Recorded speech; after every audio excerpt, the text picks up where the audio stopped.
बृहदारण्यक उपनिषद में लिखा है, जैसी आपकी प्रबल इच्छा होती है आप वैसे ही हो जाते हैं। जैसे आपकी इच्छा होती है वैसे ही आपके संकल्प हो जाते हैं। जैसे आपके संकल्प होते हैं वैसे ही आपके कर्म हो जाते हैं। जैसे आपके कर्म होते हैं वैसे ही आपके भाग्य हो जाता है। दोस्तों, आज मैं आपसे दीपक चोपड़ा की book the 7 spiritual law of success की समरी शेयर करने जा रहा हूँ, जिससे आप बिना प्रयास और सहज रूप से अपनी इच्छा पूर्ति करने की क्षमता को विकसित कर पाएंगे। पर आगे बढ़ने से पहले अगर आप इस चैनल पर नए हैं तो चैनल को सब्सक्राइब कर लीजिए, ताकि आगे होने वाली सभी वीडियो से आप फायदा उठा सकें। तो बिना किसी देरी की करते हैं काम की बात। नंबर 1, विशुद्ध ऊर्जा का सिद्धांत, यानी कि the law of pure potentiality. विशुद्ध ऊर्जा के साम्राज्य में प्रवेश करने की विधा है किसी के बारे में कोई राय न बनाने का और किसी निर्णय निष्कर्ष पर न पहुंचने का अभ्यास करना। किसी के बारे में कोई राय बनाने की आदत में आप हर चीज का लगातार मूल्यांकन करते रहते हैं कि वह सही है या गलत। जब आप लगातार मूल्यांकन और विश्लेषण करने में लगे रहते हैं तब आपके मन में बहुत से विचार आ जाते हैं और ये विचार आपके और विशुद्ध ऊर्जा के साम्राज्य के बीच के प्रवाह को संकीर्ण कर देता है और इसलिए इसमें कुछ भी आने जाने की जगह रहती ही नहीं। जब आपका मन विचारों से खाली रहेगा तभी आप विशुद्ध ऊर्जा से संपर्क बना सकते हैं। और इसे खाली रखने के लिए कुछ समय के लिए अकेले रहें और कुछ भी सोचने का कोशिश न करें। मौन व खामोशी के जरिए, ध्यान के जरिए और कोई राय ना बनाने के जरिए आप सफलता के प्रथम सिद्धांत विशुद्ध ऊर्जा के सिद्धांत में प्रवेश पा जाएंगे। और जब आप ऐसा कर लेंगे तब आप चाहे कोई नदी हो, वन हो, पर्वत हो, झील हो या समुद्र तट हो, प्रकृति के किसी भी रूप से जुड़ना आपको विशुद्ध ऊर्जा के साम्राज्य में जाने में सहायता करेगा।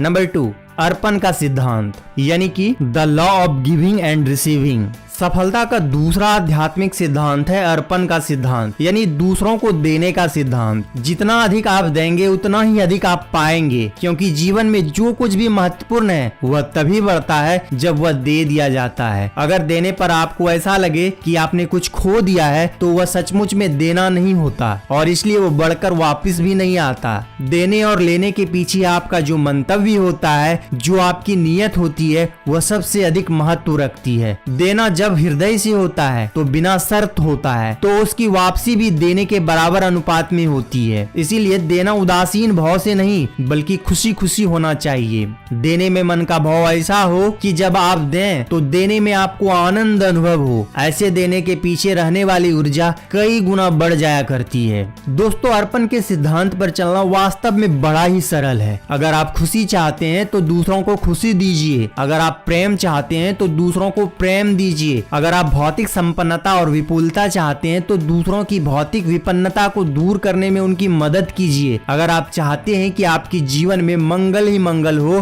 तो अपने मन से हर किसी का मंगल होने की कामना कीजिए और ये निश्चित कर लीजिए कि आप जहाँ कहीं भी जाएंगे वहाँ कुछ न कुछ देकर आएंगे। जब तक आप देते रहेंगे तब तक आप पाते रहेंगे।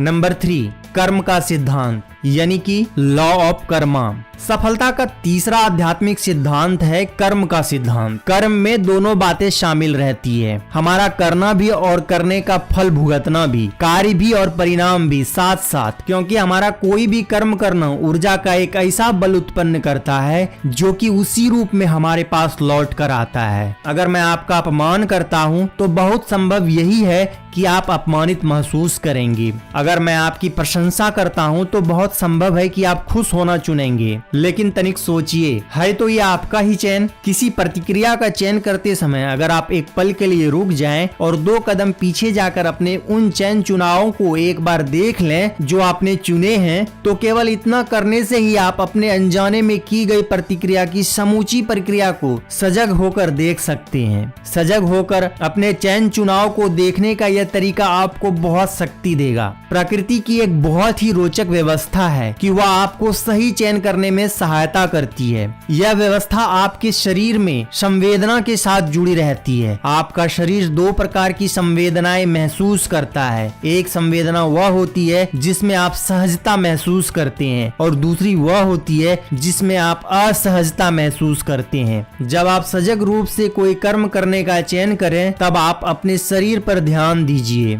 और पूछिए, अगर मैं यह चयन करूं तो क्या होगा। अगर आपका आपका शरीर सजगता का संदेश भेजता है तो वह चैन सही है, लेकिन अगर आपका शरीर असहज होने का संदेश भेजता है तो वह चैन उचित नहीं है।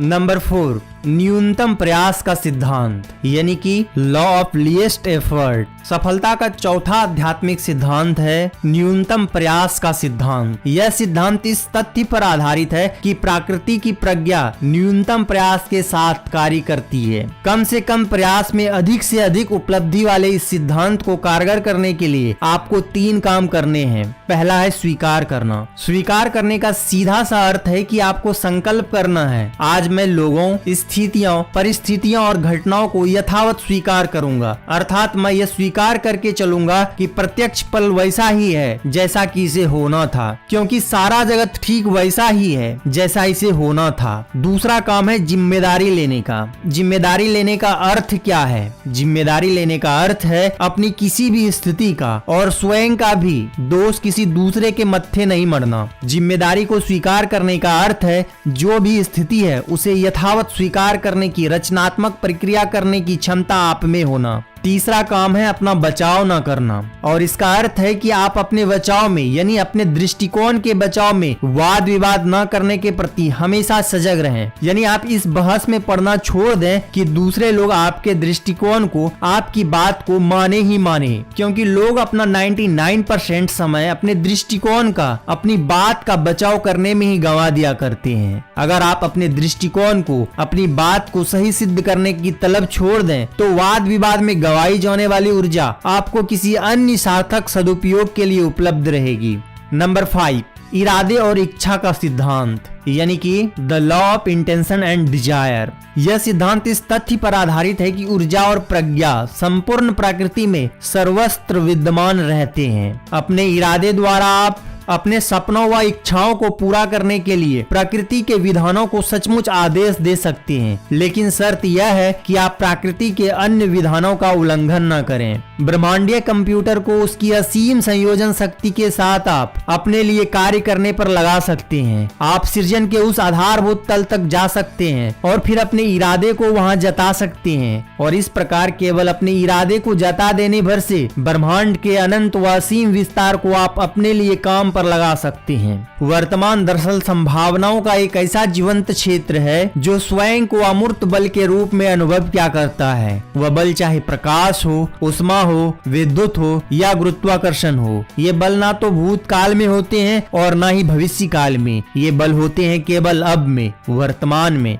नंबर 6, अनासक्ति का सिद्धांत यानी कि द लॉ ऑफ डिटैचमेंट। अनासक्ति का सिद्धांत कहता है कि इस भौतिक संसार में कुछ भी पाने के लिए आपको इसके प्रति अपनी आसक्ति को त्यागना होगा। इसका अर्थ यह नहीं है कि आप अपनी कोई इच्छा पैदा करने का इरादा करना ही छोड़ दें। आप इरादे को ना छोड़ें और इच्छा को भी ना छोड़ें, बल्कि आप फल के प्रति अपनी आसक्ति को छोड़ दें। बस ऐसा करना बड़ा जबरदस्त काम है। जब भी आप फल के प्रति अपनी आसक्ति को छोड़ देंगे और साथ ही अनासक्ति के साथ अपने एकाग्र इरादे को जोड़ देंगे, तब आपको वह सब मिलेगा जिसकी आप इच्छा करेंगे। अनासक्ति के जरिए आप वह सब कुछ पा सकते हैं जो आप चाहते हैं, क्योंकि अनासक्ति आपके सच्चे स्वरूप की असंदिग्ध शक्ति पर आधारित रहा करती है। नंबर 7, धर्म का या जीवन के ध्येय का सिद्धांत यानी कि लॉ ऑफ धर्म और पर्पस इन लाइफ। धर्म सब संस्कृत से लिया गया है जिसका अर्थ है जीवन का ध्येय। धर्म का सिद्धांत कहता है कि किसी प्रयोजन को पूरा करने के लिए हमने यह शरीर धारण किया है। इस सिद्धांत के अनुसार आप में एक अद्वितीय प्रतिभा है